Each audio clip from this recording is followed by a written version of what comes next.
हरे कृष्ण। श्रीमद् भागवतम अष्टत्रिंश अध्याय 38 अध्याय। श्री अक्रूर जी का ब्रज में आगमन। श्री शुक उवाच। अक्रूरोऽपि च तां रात्रिं मधुपुर्यां महामती उषित्वा रथमास्थाय प्रययो नन्दगोकुलम्। गच्छन् पथि महाभागो भगवत्यम्बुजे क्षणे भक्तिं परामुपगत एवमेतत् अचिन्तय। किं मया चरितं भद्रं किं तप्तं परमं तपः किं वाथाप्यर्हते दत्तं यद्रक्ष्याम्यद्य केशवम्। ममेतदुर्लभं मन्ये उत्तमश्लोकदर्शनम्। विषयात्मनो यथा ब्रह्म कीर्तनं शूद्रजन्मनः। श्री सुखदेव जी ने कहा, हे परीक्षित, देवर्षि नारद की प्रार्थना सुनकर इधर तो भगवान श्री कृष्ण ने मथुरा जाने का संकल्प किया और उधर महामती अक्रूर जी भी वह रात मथुरापुरी में बिताकर प्रातः काल होते ही रथ पर सवार हुए और नंद नंद महाराज के गोकुल की ओर चल दिए। अक्रूर जी परम भाग्यवान थे, तभी तो उन्हें व्रज की यात्रा करने का सुअवसर मिला और वे मार्ग में कमल नयन भगवान श्री कृष्ण की परम प्रेममयी भक्ति से परिपूर्ण हो गए।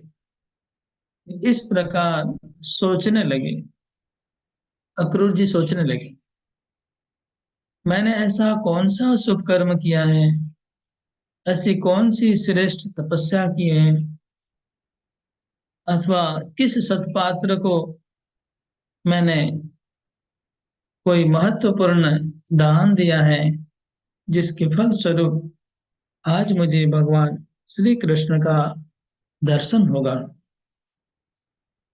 श्री भगवान के दर्शन मेरे लिए अत्यंत दुर्लभ है, ठीक वैसे ही जैसे विषयासक्त चित्त शूद्र कुल के व्यक्ति के लिए वेदों का स्वाद।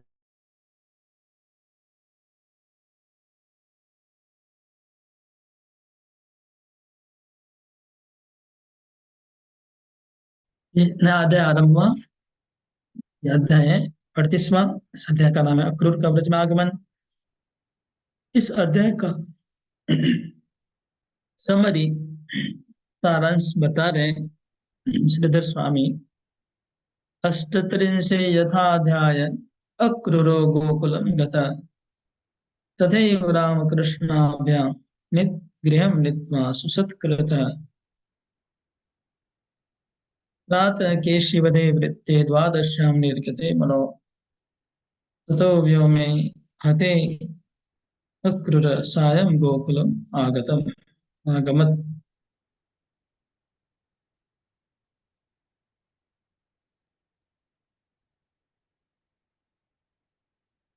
श्रीधर स्वामी कह रहे हैं कि अक्रूर जिस जिस भावना जिस अक्रूर जब गोकुल गया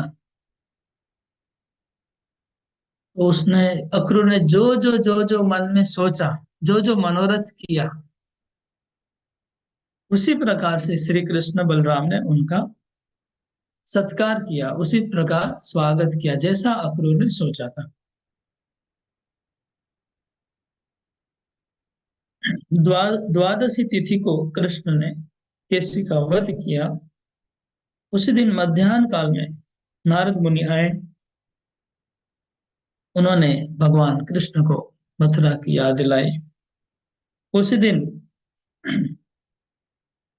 विकाल दोपहर के बाद, मध्याह्न काल के बाद में व्योमासुर आया, उसका वध हुआ और शाम को अक्रूर गोकुल पहुंचा।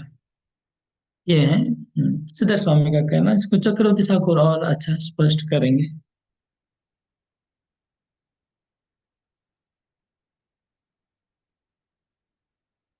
ओके, अभी हम लोग श्लोक के अंदर जाते हैं। श्लोक में क्या कहा गया।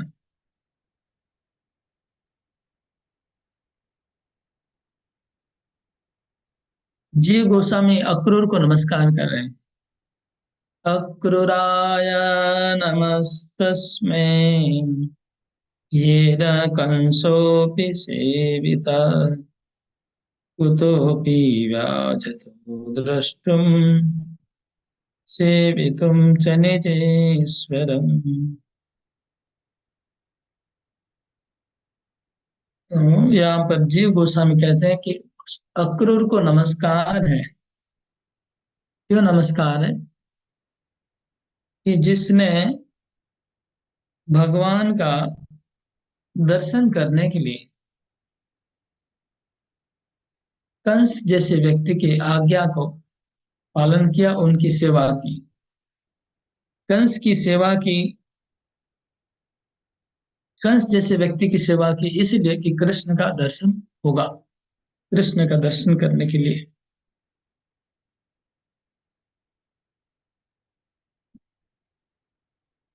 अभी हम लोग थोड़ा श्लोकों का अनुवाद समझते हैं ठीक से। सुखदेव गोस्वामी बोलते हैं, अक्रूरोपि चताम रात्रिम मधुपूर्या महामति उषित्वा रथमास्ताय प्रजयो नंद गोकुलम। इसके पहले के अध्याय में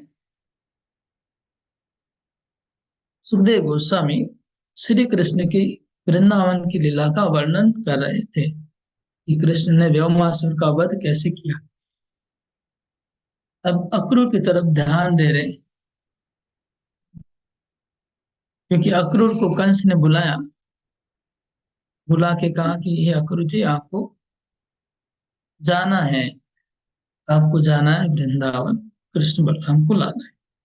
अक्रूर को बोलने के बाद केसी को भेजा, व्योमासुर को भेजा। तो श्रीधर स्वामी का कहना है, जब तक केसी और व्योमासुर का वध हुआ, उसके बाद अक्रूर भी पहुंच गए शाम को, ऐसा करे। अक्रूर अक्रूरोपि च ताम्रात्रि मधुपुर्या महामती। जब अक्रूर को कंस ने बुलाया और कहा कि आपको जाना है वृंदावन, गोकुल, तो अक्रूर उस रात्रि को मथुरा रुके। दूसरे दिन वो जाते हैं गोकुल में। उस रात को वहां बिताया। अक्रूर को महामती बताया है। महामती कहा गया अक्रूर को। महामती क्यों कहा गया? तो उनका मन कृष्ण में लगा हुआ था, इसलिए महामती।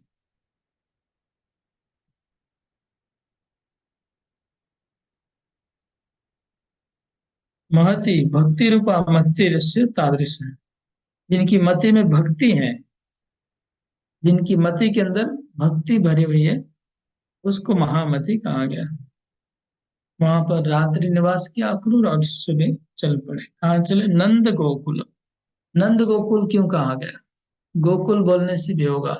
तो जी गोस्वामी कहते हैं कि अक्रूर कृष्ण का ध्यान करते करते जो अक्रूर को आनंद हुआ, उस आनंद को आ, स्फूर्ति हो गई सुखदेव गोस्वामी को, इसलिए उन्होंने नंद गोकुल कहा। अक्रूर जब निकले अपने घर से, गच्छन तो रास्ते में वो चिंता करने लगे। अक्रूर रास्ते में सोचने लगे। गच्छन पथि महाभागो, महाभाग्यवान कहा गया है अक्रूर को, महाभाग्यवान अक्रूर जब रास्ते में जा रहे थे। महाभाग्यवान क्यों? क्योंकि जिनका साक्षात भगवान का दर्शन होने वाला है, जो भगवान का दर्शन करेंगे, जिनका भाग्य खुल गया है। कितने जन्मों से जीव संसार से निकलना चाहता है, भगवान का साक्षात्कार करना चाहता है। वो साक्षात्कार करने की घड़ी आ गई। उस घड़ी का इंतजार था जन्म जन्मों से, वो घड़ी आ गई। साक्षात कृष्ण का दर्शन होने वाला है। इसलिए महाभागो शब्द आया, महाभाग्यवान। तो महाभाग्यवान अर्जुन जब पथी रास्ते में जा रहे थे, रथ के ऊपर बैठे जा रहे हैं, तब भगवती अम्बुज एक क्षण भक्ति परा उपगत। अम्बुज एक क्षण, अम्बुज मतलब कमल, कमल नयन भगवान के प्रति उनको पराभक्ति उत्पन्न हो गई। पराभक्ति उत्पन्न हो गई और वो चिंता करने लगे। इस प्रकार चिंता करने लगे। अक्रूर जैसे आ, निकले हैं मथुरा से और कृष्ण से मिलने जा रहे हैं। मतलब जन्म जन्मांतर से जो अभिलाषा होती है हृदय में, भगवान का साक्षात्कार, वो साक्षात्कार अक्रूर का होने वाला है भगवान से। तो जिसने मथुरा से जैसे निकले, उनके मन में जो भाव उत्पन्न हुआ, ऐसा भाव उत्पन्न हुआ, माने भक्ति ऐसी हृदय से उमड़ आई कि परा भक्ति पराम उपागत, परम भक्ति उनके हृदय में दैन्य और भक्ति प्रकट हो गई। हाँ, कृष्ण के पास जाने के पहले हम लोग का भक्ति निरंतर बढ़ते रहता है या घटते रहता है। तो कोई कोई ऐसा कभी कभी इस प्रकार का जब कोई परिस्थिति आती है तो परिस्थिति के बस भक्ति बढ़ जाती है। वातावरण मिलता है तो भक्ति बढ़ जाती है। उनकी ऐसी परिस्थिति आई है अक्रूर की अभी, कि उनके हृदय में भक्ति, परम भक्ति एक स्तर पे पहुंच गए। और वो सोचने लगे अक्रूर, क्या सोच रहे हैं? कि मया चरितम भद्रम, मैं आज साक्षात भगवान केशव का दर्शन करूंगा। मेरा कृष्ण से मिलने का आज मुलाकात होगी, साक्षात भगवान से दर्शन करूंगा, उनसे मुलाकात होगी। ऐसा मैंने कौन सा पुण्य कर्म किया है मेरे इस जन्म में व पिछले जन्मों में? ऐसा कौन सा पुण्य कर्म किया है जिसके फल स्वरूप तेरे को साक्षात भगवान का दर्शन होगा? मतलब अक्रूर ये भी सोच रहे हैं कि मैंने ऐसा कोई पुण्य कर्म नहीं किया है, फिर भी मुझे भगवान दर्शन देने वाले हैं। भगवान की ये आयतों की कृपा है। किम तप्तम परमम तपा, मैंने कौन सी ऐसी परम तपस्या की है? एक तपस्या, फिर महत तपस्या और परम तपस्या, ऐसे बोल रहे हैं। चीज को समझो, तपस्या होती है, महत महान तपस्या होती है, अरे परम तपस्या, ऐसी कौन सी परम तपस्या मैंने की है जिसके फल स्वरूप आज साक्षात भगवान मेरे को मिलेंगे, मेरे से बात करेंगे, मेरा दर्शन होगा उनका। किम वा अथापि अर्हते दत्तम, मैंने किसी योग्य पात्र को कौन सा दान किया है? तो तीन चीज की बात आई, तपस्या, कोई अच्छा कर्म और दान। और दान के साथ योग्य पात्र शब्द आया है। इसका मतलब दान करने का जो फल है, वो फल की मात्रा अलग अलग होगी। आप जिस क्वालिटी के व्यक्ति को दान देंगे, उस क्वालिटी का आपको फल मिलेगा। ये शास्त्रों में, गीता में लिखा है। एक और सत पात्र को दान करना, और समय, स्थान और पात्र अगर श्रेष्ठ होगा तो दान का फल श्रेष्ठ होगा। अगर समय श्रेष्ठ नहीं है, स्थान श्रेष्ठ नहीं है और पात्र भी श्रेष्ठ नहीं है, तो दान का पुण्य फल कम होगा, उसका फल कम होगा। तो किसी ने मुझे पूछा था कि हम लोग दान करते हैं रास्ते में भिखारी को, वो 5 रुपया दिया, 10 रुपया दिया, और वो उस पैसे से अगर बीड़ी पिएगा, हाँ, दूसरा कुछ करेगा, तो क्या हमको पाप लगेगा? हमको देना चाहिए कि नहीं देना चाहिए भिखारी को 1-2 रुपया? मेरे मेरी मति तो यही काम करे, मुझे जो समझ में आ रहा है मैं बता रहा हूँ, शास्त्रों से डायरेक्ट कुछ नहीं मिला कि फल तो मिलेगा ही पुण्य, लेकिन कम होगा फल। उसको देने से जो पुण्य फल होगा वो कम मात्रा में होगा। तो पाप नहीं होना चाहिए, मुझे तो ऐसा लग रहा है।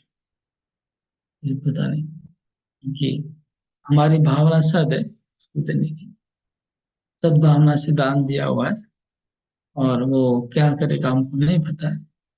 एटलीस्ट यही हमको समझ में आ रहा है कि फल कम प्राप्ति होगी।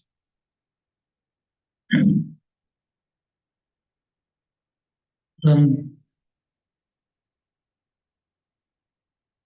उनकी फिर ममेत दुर्लभम मन्ये उत्तम श्लोक दर्शनम। तो अभी अक्रूर जी सोचते हैं कि मेरे लिए ये दुर्लभ है। दुर्लभ मतलब मैंने एक्चुअली कोई तपस्या नहीं की, ऐसी परम तपस्या नहीं की, तपस्या की होगी लेकिन परम तपस्या मेरे से नहीं हुई। ऐसा कोई पुण्य कर्म मैंने नहीं किया है, ऐसा कभी दान नहीं किया है जिसके फलस्वरूप केशव को मैं दर्शन कर सकूं। केशव सुंदरता का वर्णन है, कमल नयन सुंदरता, जिनकी आंखें कमल जैसी है उनका दर्शन करूंगा। उनका रूप झलक रहा है, अक्रूर के मन में श्री कृष्ण का रूप झलक रहा है, इसलिए अम्बुजेक्षण शब्द आया है, कमल नयन। जिनकी आंखें कमल जैसी है उनको मैं देखूंगा, मतलब श्री कृष्ण का रूप का ध्यान कर रहे हैं। और केशव शब्द भी आया सुंदर है, के लिए कितने सुंदर है उनको मैं देखूंगा। तो मेरे लिए बहुत दुर्लभ है उत्तम श्लोक दर्शन, उत्तम श्लोक भगवान का दर्शन करना मेरे लिए दुर्लभ है। मैं उस योग्य नहीं हूँ। तो अपनी अयोग्यता का वर्णन कर रहे हैं अगले लाइन में। क्यों अयोग्य हूँ? विषय आत्मनो, मैं विषय हूँ, मैं घोर विषय हूँ। कैसे विषय हूँ? मैं गृहस्थ हूँ, अक्रूर जी गृहस्थ थे। फिर मैं असुर कंस का सेवक हूँ, कंस का नौकर हूँ, कंस की असुर की सेवा कर रहा हूँ। तो मैं तो विषय हूँ, मैं पतित हूँ। तो फिर भी मेरे को दर्शन कैसे हो रहा है? मैं विषय हूँ फिर भी कृष्ण का दर्शन कैसे होगा मेरे को? तो बोलते हैं कि यथा, जिस प्रकार ब्रह्म कीर्तनम शूद्र जन्मना, किसी व्यक्ति का शूद्र परिवार में जन्म हुआ, लेकिन अगर वो ठीक से आचरण करता है तो कभी कभी वो ब्राह्मण, जैसे हाँ, माता देव होती है, कपिल देव को कहती है, अहो बत स्वपचो तो गरीयान्यजीवाग्रे वर्तते नाम तुभ्यम् ते पूस्तपस्ते जुहुः शश्नुराजा ब्रह्मान् चूर्णाम गृह्णन्ति ते। हे प्रभु, अगर किसी का चंडाल कुल में जन्म होता है, चंडाल मतलब जो कुत्ता खाने वाले हैं, उनके परिवार में जन्म होता है, मतलब एकदम उनका असभ्य परिवार में अगर किसी का जन्म हुआ, जिनको बात करना ठीक से नहीं आता है, नहाना नहीं आता है, कपड़ा पहनना नहीं आता है, कुछ भी उनका ठीक नहीं होता है, खाना पीना रहन सहन कुछ भी ठीक नहीं है एकदम। हाँ, जिनका एजुकेशन नहीं है, शरीर में सुंदरता नहीं है, कोई आ, पैसा नहीं है, किसी प्रकार का जिनके पास एडवांटेज नहीं है, मटेरियल भौतिक एडवांटेज नहीं है, ऐसा व्यक्ति भी देखने में बहुत एकदम बहुत ही कुरूप लग रहा है, कद्रूप लग रहा है, अगली लग रहा है। काला एकदम भीषण चेहरा है, बांका टेढ़ा चेहरा है, जैसे आदिवासी लोग होते हैं, हम लोग ट्राइबल केयर में जाते हैं, एकदम मुख चिपका हुआ है, एकदम ऐसा दबा हुआ है, काला चेहरा है, और एकदम साइज शरीर का एकदम चिकना है, पतला है, और पढ़ाई नहीं है, पैसा नहीं है, अच्छा कुल में जन्म, कोई एडवांटेज नहीं है, और कुछ भी खाते हैं।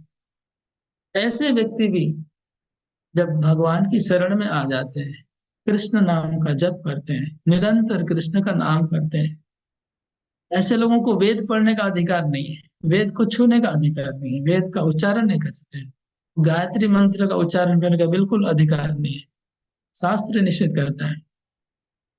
ऐसे व्यक्ति अगर हरिनाम उच्चारण करते हैं और पंचरात्रि दीक्षा लेते हैं और पवित्र बन जाते हैं दीक्षा के द्वारा, फिर हरिनाम करते हैं, शुद्ध बनते हैं, उसी जन्म में, एक ही जन्म में, मरने के पहले ही वो ब्राह्मण बन जाते हैं, बन सकते हैं, और गायत्री का मंत्र का जप भी कर सकते हैं, भगवान की पूजा भी कर सकते हैं। और ये चीज तो प्रभुपाद जी ने करके ही दिखा दिया है।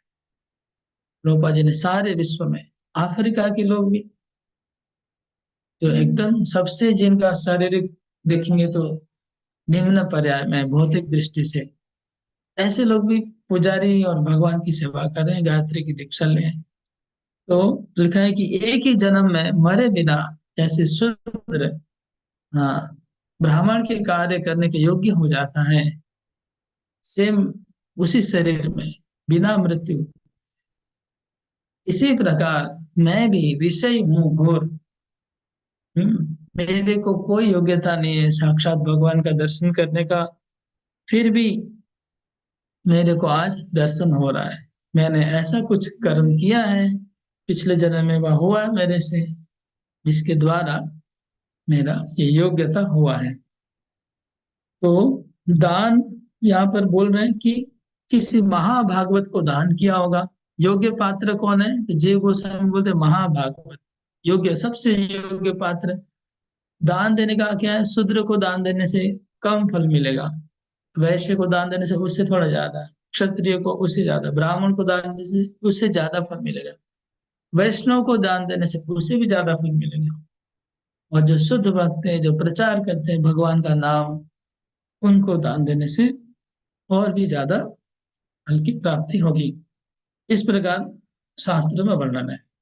जीव गोस्वामी कहते हैं किसी महाभागवत को दान किया होगा, परम तप, बहुत कृष्ण की खुशी के लिए कोई व्रत किया होगा, तपस्या किया होगा, एकादशी, जन्माष्टमी इत्यादि, इस प्रकार कर रहे हैं। तो यहाँ पर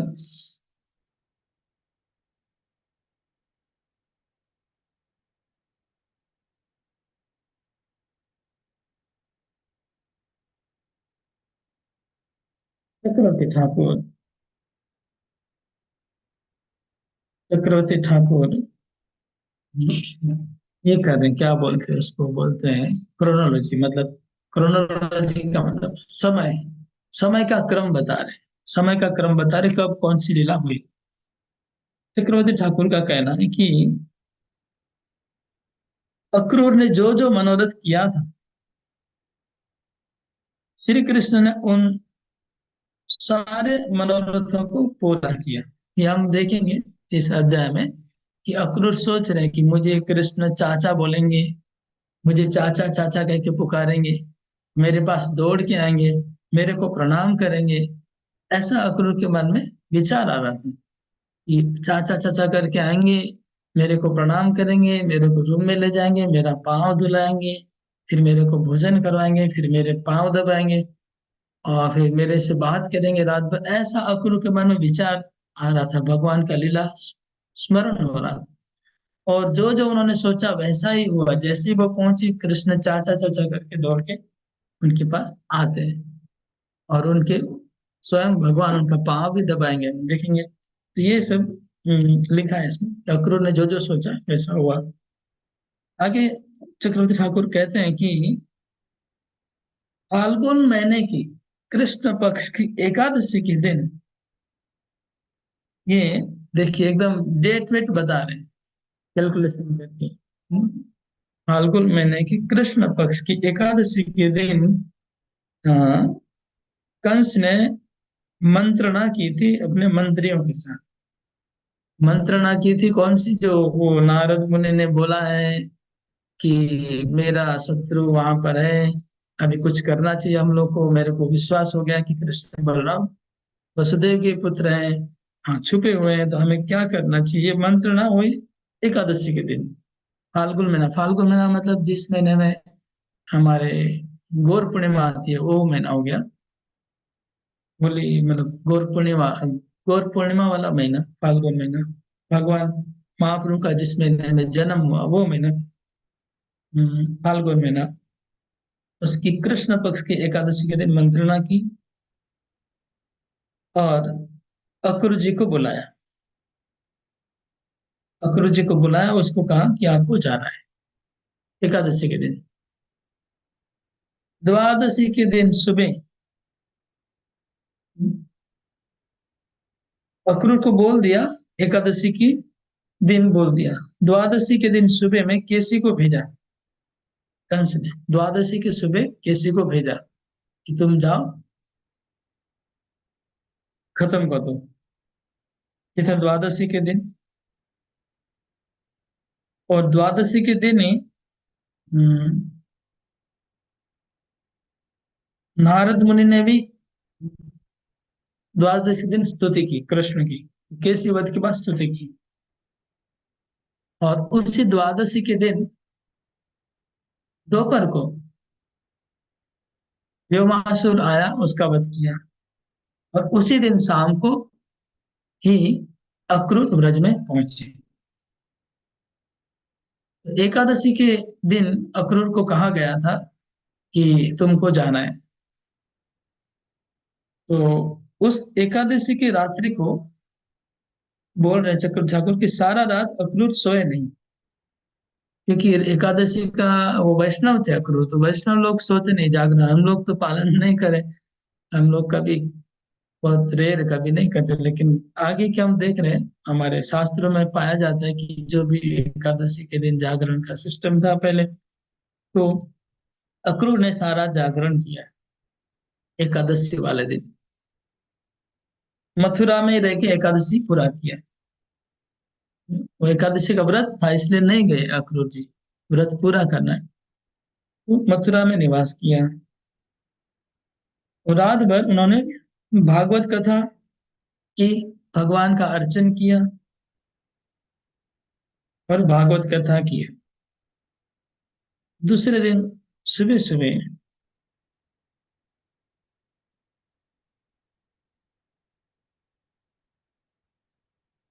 हम्म,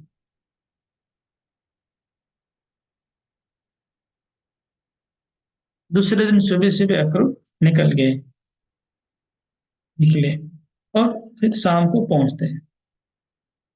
ये था मतलब क्रम, समय का क्रम।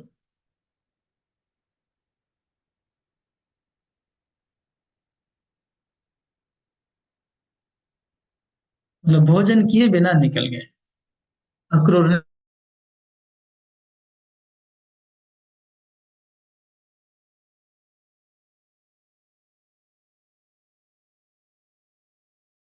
थे उनको भगवान का निकल पड़े। हरे कृष्ण, आज यहाँ रखते हैं हमने 400 किया।